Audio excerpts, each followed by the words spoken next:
বাগাছে তবে বাংলা থাকলে বাঘের গর্জনই বা করবে কে?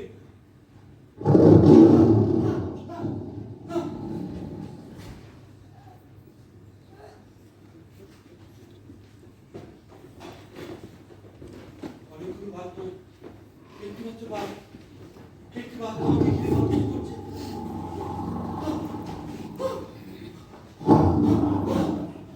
আমার খুব ভয় করছে, খুব ভয় মনে হচ্ছে বাঘের গর্জনের জন্য আমি বাঘটা সরকারিতে ঢুকে যাবো।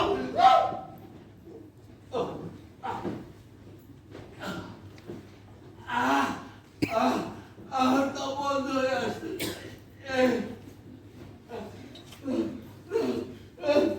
আমি আর পারছি না, আমি আর পারছি না।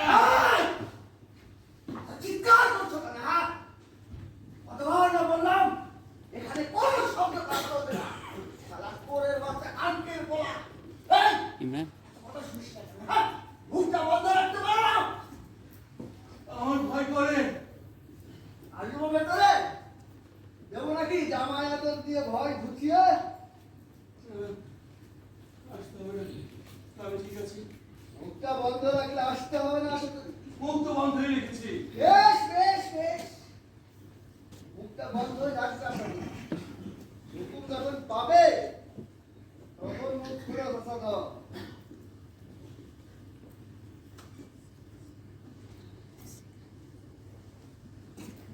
মুখ তো বন্ধই রেখেছি।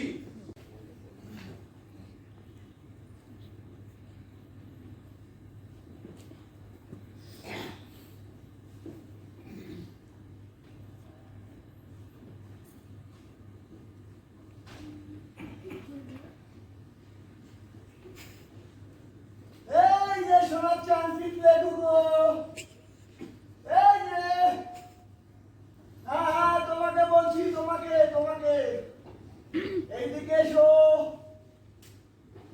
তোমার তলব এসেছে। কোথায় যেতে হবে? মাটির নিচে বাস করছিলে, এখন যে বাবা মাটির উপরে যেতে হবে।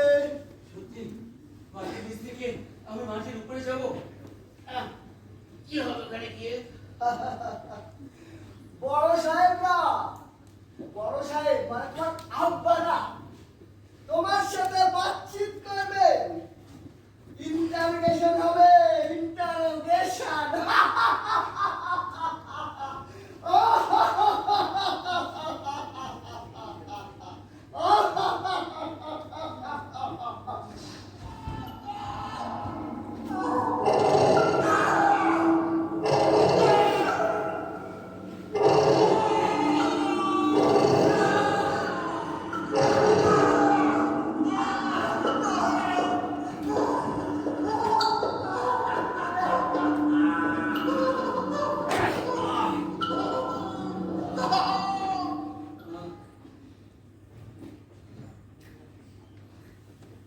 যা জানতে চাইছি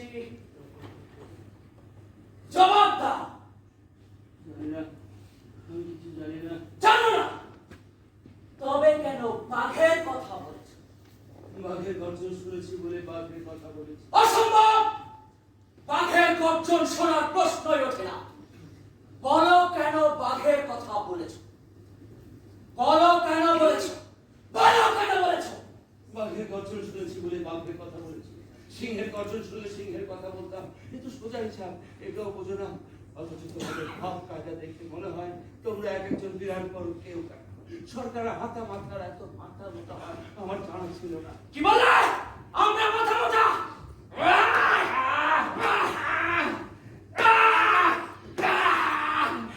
মাথা মোটা?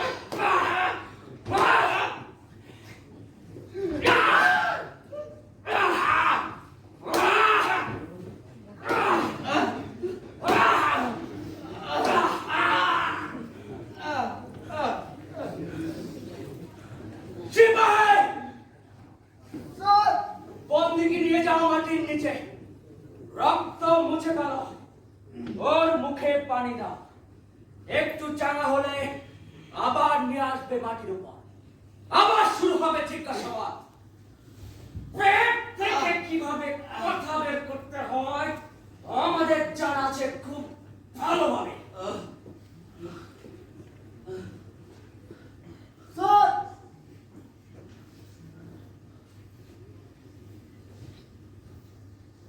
শোনো, ঝামেলা করো। যা জানতে চাইছি ঠিকঠাক জবাব দাও। হ্যাঁ, আমি একদম সত্যি বলছি। আমি যে বাঘের গর্জন শুনেছি তা আসলে চিড়িয়াখানার বাঘের গর্জন। ওই ঘরে আমি ছাড়া কেউ নেই। বাঘ থাকবে কোত্থেকে? বাঘ থাকলে সেদিকে একদিন আমাকে আসতে হতো। বিশ্বাস হয় না? তুমি নিজের চোখে যে দেখতে পারো ওই ঘরে আমি সাথে একটা বাঘ থাকে, সুন্দর বনের বাঘ আমার সাথে থাকে। এই কথা কি কেউ বিশ্বাস করবে না করা উচিত? আমি কি বোকা? মাছারিলাম বাপ ছাড়ি গান গাইছিস?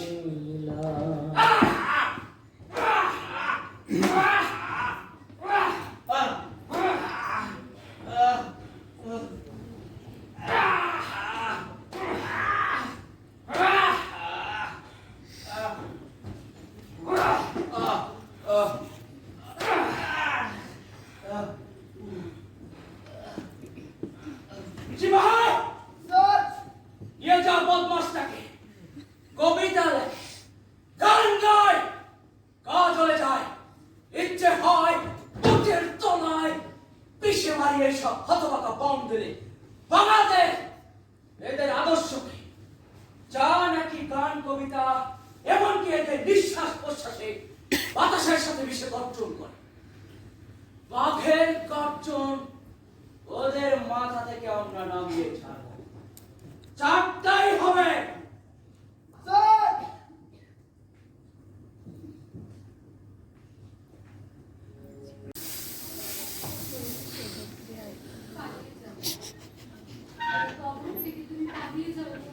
স্যার, হ্যাঁ, আমি পালিয়ে যাবো, তুমি দেখে নিও। ওই সিপাহীটা ভারী দরজাটা খোলা রেখে চা খেতে যাবে, আর সিপাহী আমি পালিয়ে যাবো, তুমি দেখে নিও।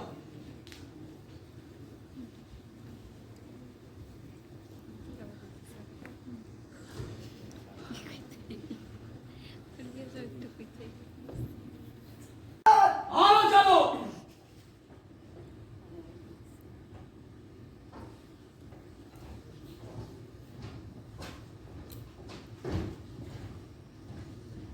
ফাঁকা মাথা আমার কাছে এই বন্দি শোনা। হ্যাঁ, তোমার কাছে এই বন্দিশ। তবে কি নামে ডাকলে আমাকে? ফাঁকা মাথা। হাতা মাথা। তুমি এই সরকারের আওতার মাথা, তাই ফাঁকা মাথা। ভালো বলেছ। 1975 সালের 15ই আগস্ট আমাদের মতো অনেককেই মাটি থেকে তুলে এনে হাত আর মাথা বানিয়ে দিয়ে গেছে। কপাল খুলে গেছে বলতে পারো। জানি 1975 সালের 15ই আগস্ট রাতের আধারে কাপুরুষের মতো বঙ্গবন্ধুর রক্তে হাত আর মাথা রাঙিয়ে তোমরা তোমাদের কপাল করেছো। আর তাই তোমরা চাও না কোথাও বঙ্গবন্ধুর নাম উচ্চারিত হোক, না কবিতায় না গানে। শুধু তাই না, কেউ মুখে আনতে পারবে না ওই নাম। আনলে কি হবে বুঝতে তো পারছো। তোমার মতো হাজার হাজার জনকে বন্দি করেছি, শাস্তি দিচ্ছি। এক একজনের জন্য এক এক কারণ, এক এক অপরাধ, এক এক রকমের বিচার। এই যেমন তোমার কাছে জানতে চাইছি বাঘের কথা। শোনো, ঝামেলা করো না। যা জানতে চাইছি ঠিকঠাক জবাব দাও। হ্যাঁ, আমি বুঝতে পেরেছি সত্যটা। কি সেই সত্য? আমি যে বাঘের গর্জন শুনেছি তা আসলে চিড়িয়াখানার বাঘের গর্জন। এই ঘরে বাঘ থাকবে বলতে কি? বাঘ থাকলে সে কেমন আমাকে ঘাড় মোটকে রক্ত খেত। এই যে তুমি নিজে এসেছো, আমি জানি তুমি নিজের চোখে দেখতে চাও এখানে বাঘ আছে কি নেই। আসলে আমি চিড়িয়াখানার বাঘের গর্জনই শুনেছি। না না, আমি বলছি আমি চিড়িয়াখানার বাঘের গর্জন শুনেছি। না, না, ওইসব বাঘের গর্জন তুমি শোনোনি। তাহলে কোন বাঘের গর্জন শুনেছি? No comment. আমি জানতে চাই আমি কোন বাঘের গর্জন শুনেছি। No comment. বেশ, তাহলে আমার কোনো কথা নেই। আছে, তোমার কাছ থেকে অনেক কথা জানা আছে। তুমি বলো কেন তুমি বাঘের কথা বলেছ? যে বাঘ নেই তার কথা তুমি কেন বলেছ? হ্যাঁ, আমি তো তাই ভাবি যে বাঘ নেই তার কথা আমি কেন বলেছি? ভুল করে বলেছি, ভুল করে আবল তাবল বলতে বলতে তার বলেছি। কবিতা যে লিখেছিলে সেটাও কি ভুল করে? না, কবিতায় সুর দিয়ে গেছ সেটাও কি ভুল? মোটেও না। তা যে ভুল নয় তা প্রমাণ করার জন্য আমি গেয়ে উঠছি সেই গান। তোমার গড়া স্বাধীন বাংলা।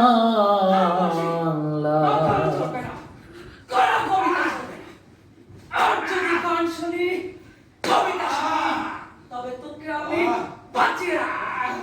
মনে থাকে যেন। কান্দে বাতাস এর বড় গান গাইছিস। পিটিয়ে তোকে আজ আমি সত্যি তোমার সত্যি ভূত বানাবো রে।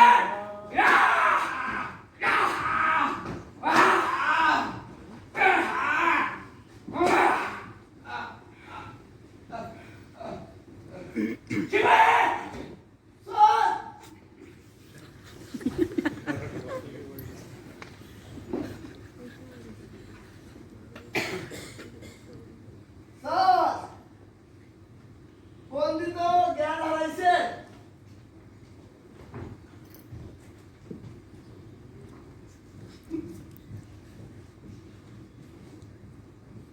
ওর মুখে পানি ঢালো, ওর জ্ঞান ফিরে আসুক, এটা আমি চাই।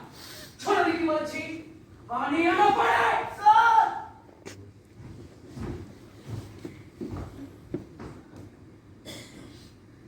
স্যার, পানি তো নেই।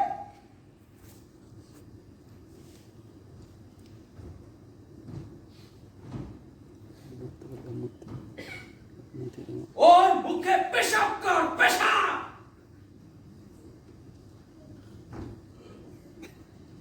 কি বলেছি তোমাকে?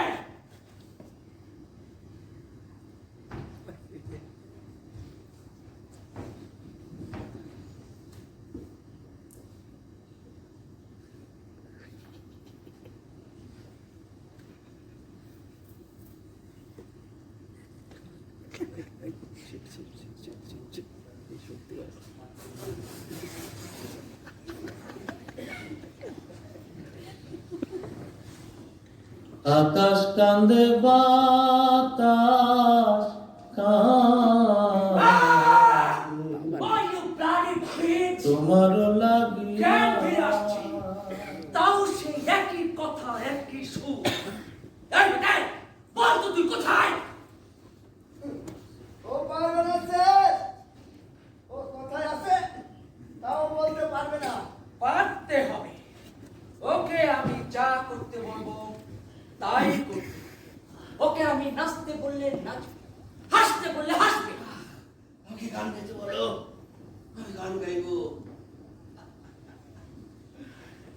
দেশেরই গান গাইতে হাসছো কেন? হাসি, কেন তুমি রেগে যাচ্ছ? আমি রেগে যাচ্ছি কেননা তুমি হাসছো। আমি হাসছি কেননা তুমি রেগে আমি রেগে যাচ্ছি কেননা কারণা 1971 ইতিহাস আমার জানা। পথে ঘাটে পড়ে থাকতো লাখ লাখ মানুষের লাশ, শকুনে ঠুকরে খেত লাখ ভবনের সম্মান, লাখ লাখ নারীকে হারাতে হয়েছিল সব, হারাতে হয়েছিল প্রাণ। আমি সেই জয় করে যাব? আমি কি তেমনই সন্তান যখন আমার জনকের নাম বঙ্গবন্ধু শেখ মুজিবুর রহমান? ভুলবো না, কিছু চাই না। সেটা জাস্ট 71 এর ইতিহাস। Just ইতিহাস। হ্যাঁ, 1971 আর এখনকার সময়টা আলাদা। যা ঘটে গেছে তা অতীত। এখন আমরা আছি বর্তমানে। এই বর্তমান দাঁড়িয়ে আছে সেই অতীতের রক্তাক্ত শরীরের উপর। আমাদেরকে সামনে এগোতে হবে। অবশ্যই সামনে এগোতে হবে, আর তাই মনে রাখতে হবে কতখানি ত্যাগের বিনিময়ে সামনে এগুলোর শক্তি আমরা পেয়েছি। বিজয় তো এমনিতে দেয়নি, বিজয় তো ছেড়ে আনতে হয়েছিল। Come to the point. এই দেখো, তুমিও পয়েন্টে আসতে চাও, 1971 কে এড়িয়ে যাবে তেমনটাই ইচ্ছে খুব, কিন্তু পারছো খুব। আচ্ছা, যারা মেরে চায় তারা মুছে দিতে চায় ইতিহাস। তুমি তো বিজয়ী বাংলাদেশের বাসিন্দা, তুমি কেন মুছে দিতে তৎপর ইতিহাসের অক্ষরগুলো? কেন ভুলে যেতে চাও? কেন তুমি আর তোমরা এত বোকা কেন? সেই হিসাব তোমার বোঝার সাধ্য নেই। সেই হিসাব মহাজাগতিক। You better come to the point. বেশ, তাহলে বলো, তুমি এই ঘরে কেন এসেছো? বাঘ আছে কি নেই তা নিজের চোখে দেখতে এসেছো, তাই না? বাঘ? এখানে কোনো বাঘ নেই। তুমি নিশ্চিত হচ্ছ কি করে? কি বলতে চাও তুমি? আমি বলতে চাই, আমার চারপাশে বাঘের গায়ের তীব্র গন্ধ আমি টের পাচ্ছি। তুমি টের পাচ্ছ?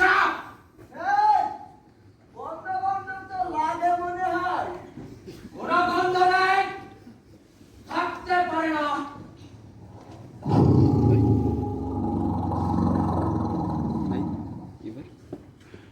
ঘর ঘর আওয়াজ করছে আমার চারপাশে, ঘর ঘর আওয়াজ। স্যার, গর্বের আওয়াজ কেন হচ্ছে? এইখানে আমাদের আপনাকে দিয়েছেন, আমি শুনতে পাচ্ছি স্যার। আপনি শুনতে পাচ্ছেন স্যার? কোনো গড়গড় আওয়াজ নেই, থাকতে পারে না। আছে, বাঘ নেই আমি বলে ভেবেছিলাম, তা শুধু ভুল। বাঘ আছে, বাঘ ছিল। না, বাঘ নেই, বাঘ ছিল না। বাঘ আছে, বাঘ ছিল। না, বাঘ নেই, বাঘ ছিল না। স্যার, সত্যি কি বাদ নেই? সত্যি কি বাদ ছিল না? চলে! আর একবার সত্যি সত্যি বললে তোমার মাথা আমি ধর থেকে নামিয়ে দেবো। মনে থাকে যেন। স্যার, মনে হচ্ছে পাকা ওত পেতে আছে স্যার। শিকার করবার আগে যেমন করে শরীরটা টান হয়ে চুপ হয়ে যায় স্যার, মনে হচ্ছে শিকারের গাড়ির উপরে এখনই জাম দিয়ে পড়বে স্যার। মরে গেলাম স্যার। মনে হচ্ছে বুকের কাছাড়া কটকট কটকট করে লেগে গেল স্যার। এটা কিন্তু অন্যায় স্যার।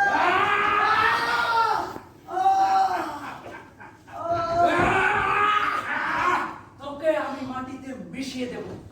দেখি তুই কোন বাঘ দেখিস, আমাকে কোন বাঘ দেখাস। কোথায় বাঘ? কোথাও তো কোনো বাঘ নেই। স্যার, এটা তো সত্য। এই ঘরে এক বাঘ ছিল। ছিল? হ্যাঁ, শুনে রাখো, তোমাকে বলছি, এই ঘরে সত্যি একটা বাঘ ছিল। 12 বছর। হ্যাঁ, 12 বছর। চিড়িয়াখানার কাছে নয়, মাঝের নিচের এই পথ ধরে সত্যি একটা বাঘ ছিল। 12 বছর এই ঘরে। বাঘটা বন্দি ছিল। আপনি বলতে ছিল, কেন ছিল? সে এক ইতিহাস। আমি জানতে চাই, আমি জানতে চাই সেই ইতিহাস। বলো, বলো সেই ইতিহাস, আমি জানতে চাই। শেখ মুজিব। বলো, জাতির জনক বঙ্গবন্ধু শেখ মুজিবুর রহমান। আমরা বলি না, আমাদের শরীর পিল পিল করে। মনে পড়ে যায় তার আগুনে যায়, মনে পড়ে যায় হেরে যাওয়ার কথা। তাই আমরা কেবল শেখ বলেই বলতে চাই যা বলা, তবুও বলতে হয়, বলা হয়ে যায়। কেননা তিনি গিয়েছিলেন বান্দরবন, সেখানে এক পাহাড়ি নেতা তাকে একটি বাঘের বাচ্চা উপহার দিয়েছিলেন। তিনি বাচ্চাটাকে সাথে নিয়ে ফিরেন, চিড়িয়াখানায় দিলেন বাচ্চাটাকে। চিড়িয়াখানার খাঁচায় দিন কাটছিল বাচ্চাটা, বড় হচ্ছিল দিন দিন। গড়গড় আওয়াজ শুনতে পাচ্ছি, গড়গড় আওয়াজ।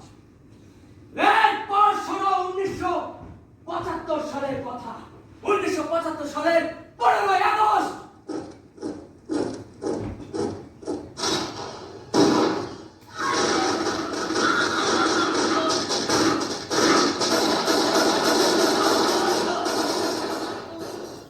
বোকাগুলো বঙ্গবন্ধুর বুকে কামড় বসিয়েছিল, দেশের স্বাধীনতা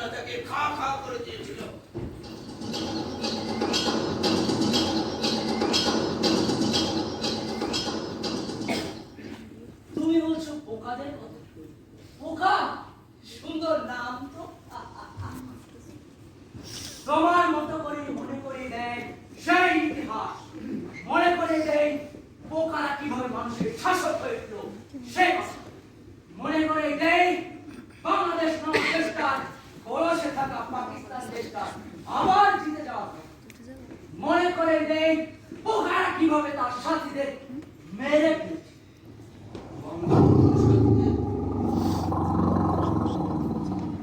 শেখ মুজিবের প্রিয় যা কিছু তা ধ্বংস করা হয়েছিল। বান্দরবান থেকে আসা সেই বাঘটাকে কিভাবে বস্তু দেওয়া হয়েছিল তা যদি তুমি জানতে। কেন? কেননা সেটা তার বাঘ। বঙ্গবন্ধুর কাছ থেকে পাওয়া বলে সে নিরপরাধ পরিস্থিতিকে কষ্ট পেতে হলো। কেন নয়? সারা দেশে তখন চিবির করে জেগে উঠেছিল পোকারা। মুক্তিযুদ্ধের সময় পাকিস্তানের সাথে সুর মেলানো পোকারাও গুনগুন করছিল।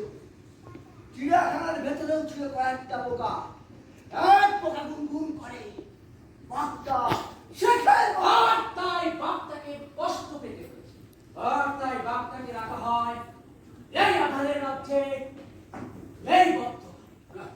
আমি আর শুনতে চাই না, আমি আর শুনতে চাই না সেই নিরপরাধ পরিস্থিতির কষ্টের কথা। না, আরো বছর 12 বছর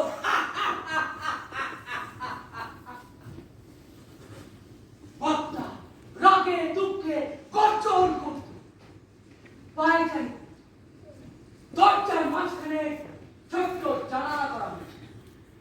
জানালা খুললে বাঘটা নাকি এর ওর উপর ঝাঁপিয়ে পড়ার চেষ্টা করে।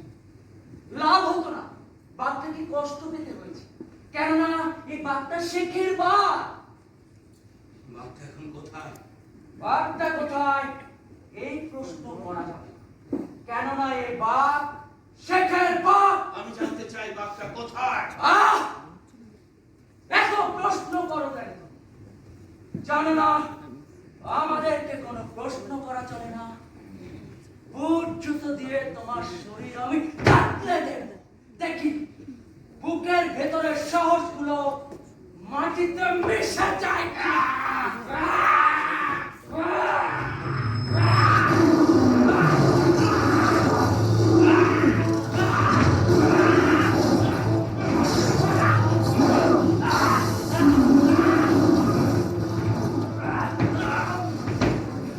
প্রতিশোধ নেবে, প্রতিশোধ। 12 বছর ছেড়ে আগেকার বাচ্চার ভোট আধারের জগৎ থেকে নেমে এসেছে আজ। প্রতিশোধ নেবে, প্রতিশোধ।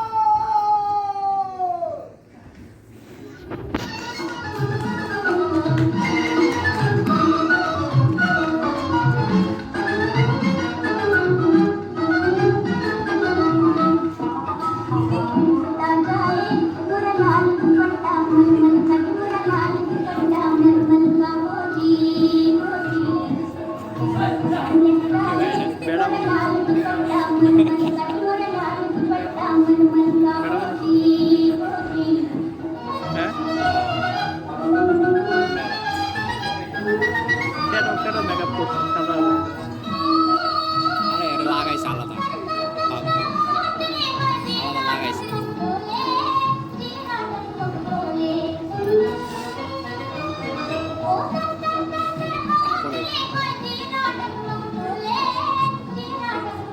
না মোড়া আছে কাটতে হবে আলগা আলগা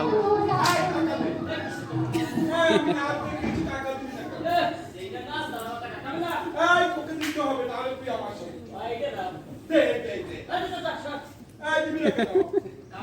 যা আমি তোদের সাথে আর নাচ করি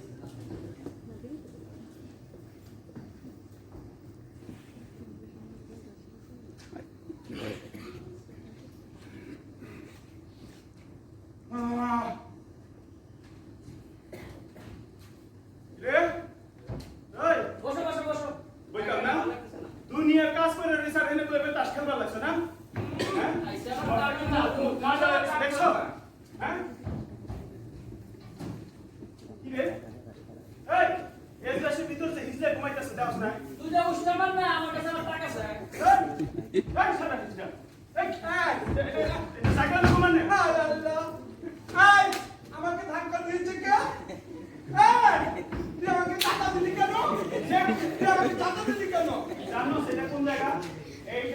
বিচারকের এজলাসে টেবিল একটু পরে বিশাল এক মামলার বিচার শুরু করব আরে আমি কইছি বেরো ওরে শোনা আরে আজু কত শোনা যা এই দেশে কোনো বিচার আছে নাকি আরে এই দেশে এখন যারা ক্ষমতায় আছে তারা তো আমার মতো হিংসা না রে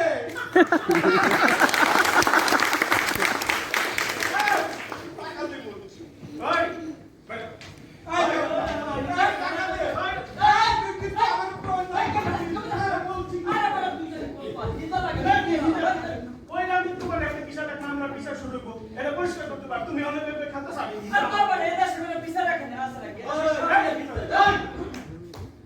আপনি গল্প করছেন একটু পরে বিচার করবে আর এখন গল্প করছেন না ধ্যান দেন এটা তো সাদুর করে এই দিকটা আমার খাওয়াই দস্তে ইমরান খালি গায়ে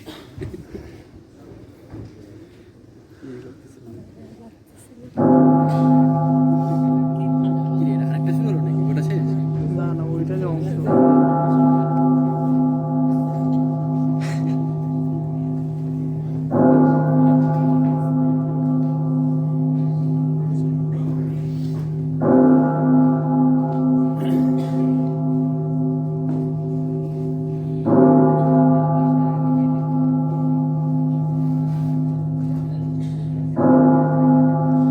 সেদিন আমি অজ্ঞান হয়ে গিয়েছিলাম।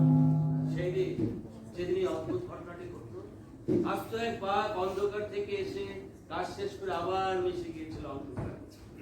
আজ একবার অন্ধকার থেকে এসে কাজ শেষ করে আবার অন্ধকারে মিলে গেল এই যে তুমি এখানে হা করে খড়ে আছো কেন তোমার কোনো কাজ কাম নাই গরম যত দুনিয়ার কাম কাজ করে এসে আরে এই ছোটু সুনারে ভাই আসলে একটা কাহিনী শুনে যাই আজব কাহিনী তাই না হ্যাঁ তুমি ঠিক আছে এই খড়ে খড়ে আজব কাহিনী হলো আমি শারীরিক কইতাছি কোন কাজ কর্ম না করে আসামির সাথে খড়ে খড়ে গল্প করতেছ গল্প আরে না আমি যাইতেছি কাজ যাই। আচ্ছা তুমি যে বললে হ্যাঁ ঠিক তাই, আস্ত এক বাঘ অন্ধকার থেকে এসে কাজ শেষ করে আবার মিশে গিয়েছিল। ও তারপর এত তুই এত ফাজিল কিসের জন্য ভাই তুই ওই কাজ থেকে ফাজিল বলছিল আমি আইতাছি যাও আইতাছি আচ্ছা আমি তো অজ্ঞান হয়ে গিয়েছিলাম। জ্ঞান ফিরে দেখি হাসপাতালে বিছানায়। ও হাতা মাথা তাকো এই খালি খাকি দাও এই দরস করে দিমু আইতাছি হাতা মাথার খবর জানতে বেশ কিছুদিন লেগে গিয়েছিল। শুনেছি সে নাকি মারা গেছে। বাঘের থামায় মানুষের দেহ যেমন ছিন্ন ভিন্ন হয়ে যায়, সেরকম হয়ে গিয়েছিল তার পুরো শরীর। আচ্ছা তারপর কি আরে ভাই রে, একটু পর বিচার হবে আর তুই দাঁড়িয়ে দাঁড়িয়ে গল্প করতেছিস আচ্ছা আইতাছি এই যাও আজ এই কিসের জন্য আর বাবা আইতাছি যাও না এরপর শুরু হলো আমার বিচার। দেখতেই পাচ্ছ মজার ব্যাপার কি? কবিতা লেখা এবং কবিতায় সুর করার অপরাধে আমার বিচার হওয়ার কথা থাকলেও বিচার শুরু হলো অন্য কারণে।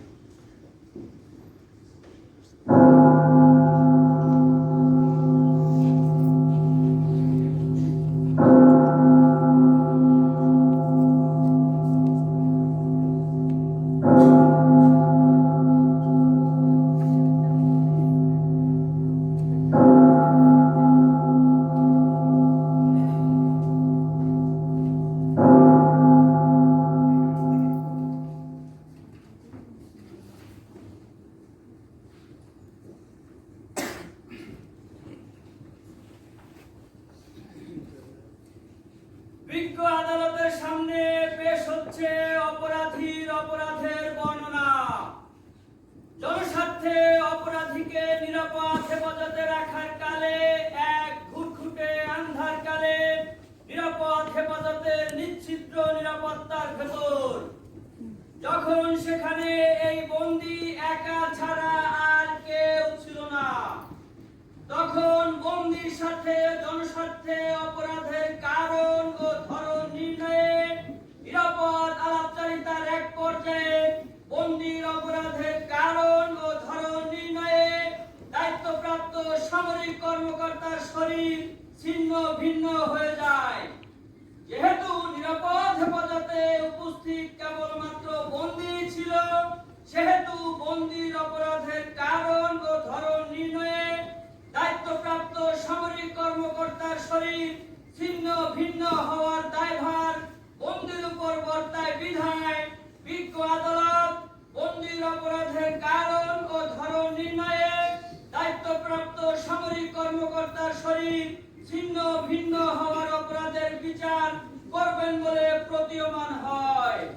আশ্চর্য, তখন এই দেশে কোনো বিচারই ছিল না, অথচ আমারই কিনা বিচার শুরু হলো।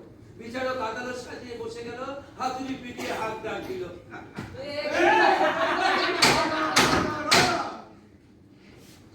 সিপাহীকে ডাকা হোক। সিপাহী হাজির।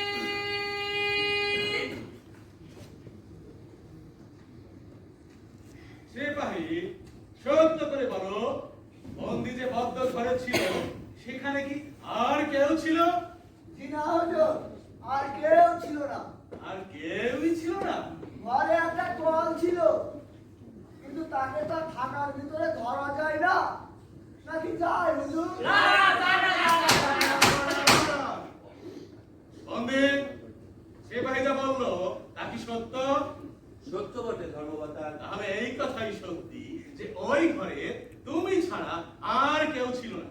জি ধর্মকর্তা, এই কথা সত্য যে ওই ঘরে আমি ছাড়া আমার পক্ষের কোনো মনুষ্য সন্তান ছিল না। সিপাহী ছিল বটে, তবে সে তো আর মনুষ্য নয়, পোষ্য। মনুষ্য যদি পোষ্য হয়, সে কি আর মনুষ্যের পক্ষে কথা বলতে পারে? পারে না। যেহেতু ওই ঘরে তুমি ছাড়া আর কেউ ছিল না, তাই সরকারের উচ্চপদস্থ সামরিক কর্মকর্তার শরীর এভাবে ছিন্ন ভিন্ন কেন হলো, এর জবাব তোমাকেই দিতে হবে। নইলে আইন তোমাকে দোষী সাব্যস্ত করবে। সরকারের উচ্চপদস্থ সামরিক কর্মকর্তাকে নির্মমভাবে হত্যা করার জন্য তোমাকে কঠোর শাস্তি পেতে হবে।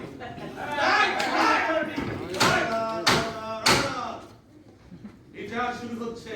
বিচার।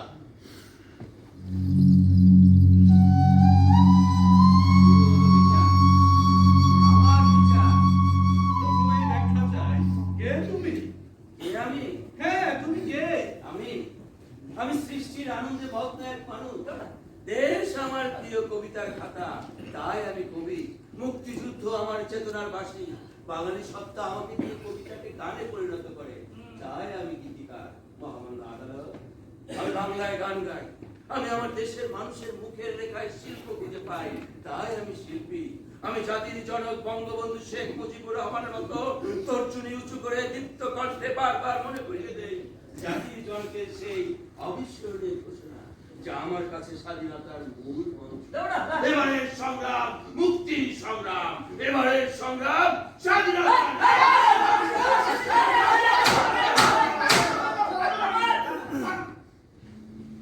মহামান্য আদালত, আমি কে আপনি নিশ্চয়ই বুঝতে পেরেছেন। পেরেছেন জেনে আমি খুব খুশি হয়েছি যে আপনি আমাকে বুঝতে পেরেছেন। আদালতে ব্রত, তোমার পরিচয় জেনে বিব্রত। আর তাই তুমি আসলে কি? এই আদালত সেই পরিচয় ব্যাখ্যা উপস্থাপন করছে। আমি আসলে কে? তুমি তুমি এক বাঘ মানব।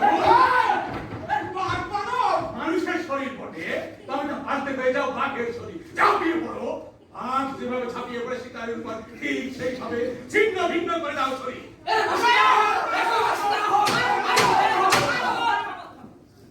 বাংলাদেশের সন্ধান পাওয়া এক বাঘ মানবের সংবাদ যাতে গুরুত্বের সাথে প্রচারের ব্যবস্থা করা হয়, এই আদালত সেই আদেশ দিচ্ছে। না, আমি বাঘ মানুষ নই, কারণ আমার দুই হাতের নখ বাঘের নখের মতো নয়। আদালতে ব্রত এবং সন্দেহযুক্ত। আমি ন্যায় বিচার চাই।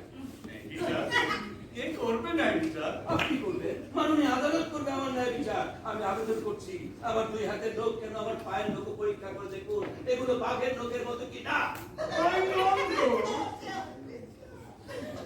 দেখতে পাই না, জানো তুমি। অন্ধকারে হাতছে হাতছে দেখতে, হাতের আন্দাজে দেখে নেয় চৌক বৃত্ত আয়তন ক্ষেত্র। মাননীয় আদালত, আপনি কি একটিবার হাতছে দেখবেন না? তবে বিশ্ববাসী দেখুক আমি কিভাবে ন্যায় বিচার থেকে বঞ্চিত হচ্ছি।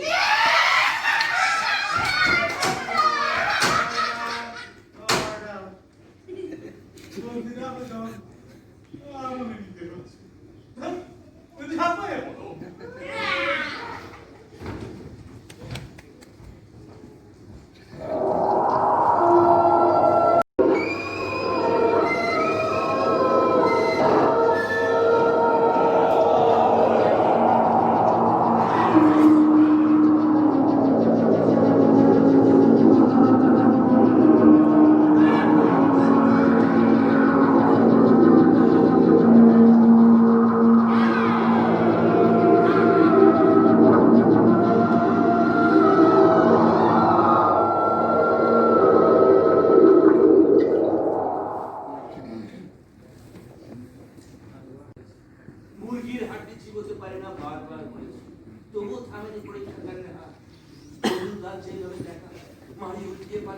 আমার কাছে দেখা হতো ঠিক সেই।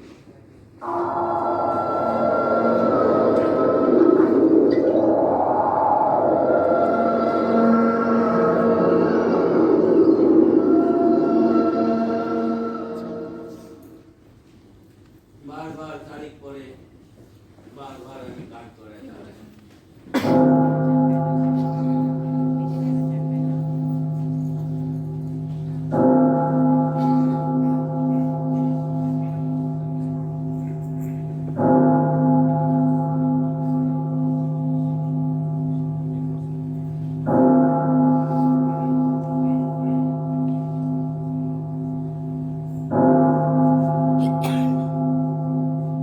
শেষে আর কথা টথা বলতাম না, ঝিমাতাম, কেটে যেতে থাকতো দিন, কেটে থাকতাম বদলে যাচ্ছে দিন। পোকাদের কিন্তু অস্থিরতা, পোকারা ভয় পাচ্ছে, গর্ত খুঁজছে লুকিয়ে পায়, কখন জানি তার আগুন পানি গল্পে আধার সরিয়ে নেবে, বলা যাচ্ছে না। পোকারা খুব ছটফট, আধার জমাট রাখার নানান বন্দি করছে, সঙ্গী সাথে জোটাচ্ছে, খুব ব্যস্ততায় কাটছে দিন।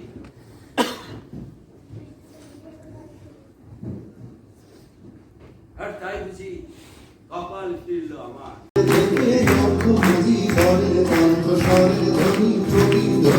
আকাশে বাতাসে ওঠে রঙিন বাংলাদেশ আমার বাংলাদেশ, বাংলাদেশ আমার বাংলাদেশ।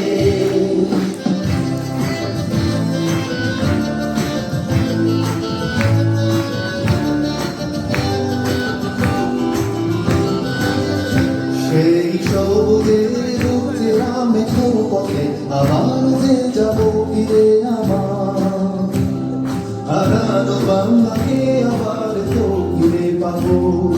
শিল্পে কাব্যে কোথায় আছে আইনে এমন সোনার খনি, শোনো একটি নদী পরের থেকে